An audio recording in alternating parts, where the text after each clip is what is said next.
aprende a dizer não, não mata ninguém.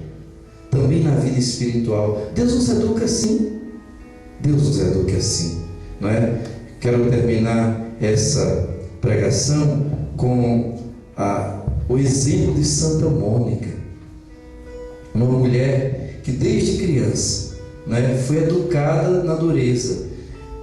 Ela nos conta que quando ela era jovem, antes de se casar, ela começou a dar a beber. Algumas amigas bebiam e ela começou a beber. Um dia, a ama, ela era filha de uma família bastante rica, disse para ela: você vai ser uma beberrona, você vai ser uma ébria. E aquilo ali foi tão vergonhoso para ela que ela nunca mais colocou uma gota de álcool na boca. Começou a buscar os caminhos de Deus. Pensava até em se consagrar, em ser uma religiosa, mas não era essa a vocação dela. Deus então usou os pais, e naquele tempo os pais escolhiam o casamento para os filhos. Aí foi dado a ela como marido Patrício, um homem rico, poderoso, mas um cavalo batizado. Nem batizado era, cavalo, só um cavalo. E aquela mulher sofreu terrivelmente, mas foi aprendendo. A ponto, naquela época, as amigas diziam: Mônica, nós não entendemos, porque todas nós apanhamos os nossos maridos. Você tem o marido mais nervoso e o mais ignorante de todos, o mais violento, conhecido, e ele nunca bate em você. E ela disse: porque quando ele está nervoso, eu me calo, eu rezo e eu peço a Deus paciência. E a única coisa que eu peço a Deus é que um dia ele queira se converter e seja batizado, e eu tenha o prazer de ter um esposo cristão como eu. E aquela mulher rezou, dobrou os joelhos, suportou tudo com paciência. Conseguiu. Um ano antes daquele homem morrer, ele chega para a esposa e diz: mulher, eu sinto no meu coração, não porque você nunca me pediu, mas porque Deus está me pedindo, eu vou me batizar. Fez todo o catecumenato, se preparou, foi batizado e logo depois morreu, porque Deus sabia, não levasse ele logo, ele poderia voltar e se perder. Primeira grande vitória. Mas filho de peixe, peixinho é. Mônica tinha vários filhos, entre eles Agostinho, que era o pupilo do pai. O pai fazia todos os gostos, porque tinha que ser o filho que ia continuar o nome da família. Um menino muito inteligente, revoltado porque o pai morre. Na adolescência começa a dar trabalho. A mãe tenta levar para a igreja e aquele menino começa a se tornar um jovem extremamente rebelde. Para pirraçar com a mãe, começa a andar com más companhias. E cada vez que a mãe insiste mais, ele faz o contrário. E a mãe então aprende Deus que está diante de outra prova, que como ela venceu com o marido, ela vai vencer com aquele filho. Se ajoelha todos os dias e entrega a Deus, chora, pede a Deus. Quando ela pensa que ele passa muito mal, quase que vai morrer, aí lembra do pai e pede para ser batizado. Logo melhora, esquece batismo, esquece tudo, e agora quer estudar, quer ir para a Itália. A mãe não deixa, ele sai escondido e vai. Começa a frequentar tudo que é religião, maniqueísmo, aquelas doutrinas esotéricas e heréticas, aquelas sociedades secretas, como hoje nós já temos algumas. Já naquele tempo tinha esse tipo de sociedade secreta, com aquele juramento, com aquelas coisas que ninguém sabe o que é, parecia que era coisa filantrópica, mas tudo religiosa, tudo heresia, tudo inimiga da Igreja Católica. e ele começa a se envolver com tudo isso. A mãe então deixa a terra dela, que era o norte da Tagaste, né? O norte da África, e vai até Milão. Naquele tempo o império está em Milão. E aí Agostinho começa a fazer sucesso por causa dessas influências políticas. Ele começa até que ele se torna o grande pregador do próprio imperador, que é um menino. Quem controla tudo é a imperatriz mãe.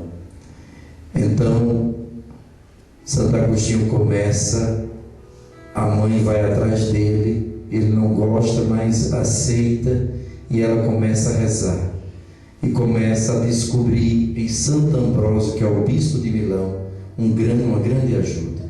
Quantas vezes aquela mulher foi para a confissão diante de Santo Ambrósio chorando, até um dia que ela não estava mais aguentando, ela disse: será que Deus não vai converter nunca, meu filho? Já era quase 30 anos de oração e nada. Então o Santo Agostinho diz uma palavra tão bonita para ela: minha filha, é impossível que um filho de tantas lágrimas se perca. Ela guardou aquela palavra no coração. Santo Agostinho começa a ser usado para combater a igreja. A imperatriz não gostava da igreja porque Santo Ambrósio falava a verdade, especialmente nas coisas sociais, da injustiça, da maldade. Então ele começa a atacar. Ele vai lá e escuta Ambrósio e fala as coisas que Ambrósio fala, só que o contrário. Mas o feitiço, como diz o ditado, virou contra o feiticeiro. Deus, com aquele contato com Ambrósio, começou a abrir os olhos daquele rapaz. Aquele homem, e ele já começou a ficar em dúvida. E a mãe rezando, e a mãe se consumindo como uma vela no altar de Deus, acreditando que aquelas lágrimas e aquelas orações não eram à toa, que Deus, mais cedo ou mais tarde, faria justiça. A mãe recebeu tão poucos talentos, mas soube ser fiel cada dia, no sofrimento, na espera, na dedicação a Deus, em busca do seu filho. Um dia ela teve um sonho e ela foi contar para ele, e ele disse: então a senhora quer mesmo me converter? Ele disse: não, quem quer me converter é Deus. Ele ficou mexido, mas ainda não, era duro na queda. Tem pessoas que são muito difíceis, são como São Paulo, enquanto não cai do cavalo, quando Deus não convence, quando não tem uma experiência profunda do amor de Deus, não muda. E aconteceu que Santo Agostinho teve o seu encontro com Deus. Um belo dia ele tem esse encontro com Deus e ele exclama: ó beleza tão antiga e tão nova, tarde te amei, eu te procurava fora e estavas dentro de mim. Eras o meu íntimo mais íntimo, e eu te buscava como um cego, nas coisas, nas pessoas, nas filosofias vãs deste mundo. Se converte, e aí é a vez da mãe ter cumprido o seu ministério, sua vocação, e aí é ela que recebe a graça de morrer nos braços do filho convertido e de toda a família já convertida. Até o filho que Agostinho teve fora do casamento, Deodato, se torna depois um ministro de Deus. Santa Mônica morre, Santo Agostinho volta para a sua terra, é ordenado presbítero e depois um grande bispo, um dos maiores doutores da igreja, um dos homens que mais escreveu sobre os mistérios de Deus, que mais escreveu sobre a palavra de Deus.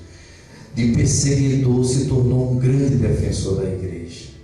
Usou todos os talentos que Deus tinha dado para a edificação. E também amanhã, porque amanhã é domingo, mas amanhã, dia 28, é o dia de Santo Agostinho. Os dois são celebrados em dias juntos, porque em vida Um conquistou o outro para Deus, ou a mãe conquistou o filho, e ambos estão no céu. Que vocês duas também, né, sejam essas Mônicas, que vocês possam cumprir a missão de vocês, seja com os filhos biológicos, aquelas que têm, seja com os filhos espirituais. Cada um de nós tem uma missão a favor de nossa família, a favor da igreja, a favor da nossa comunidade. Não depende da quantidade dos nossos dons, mas da intensidade, da qualidade do nosso amor, da nossa oração.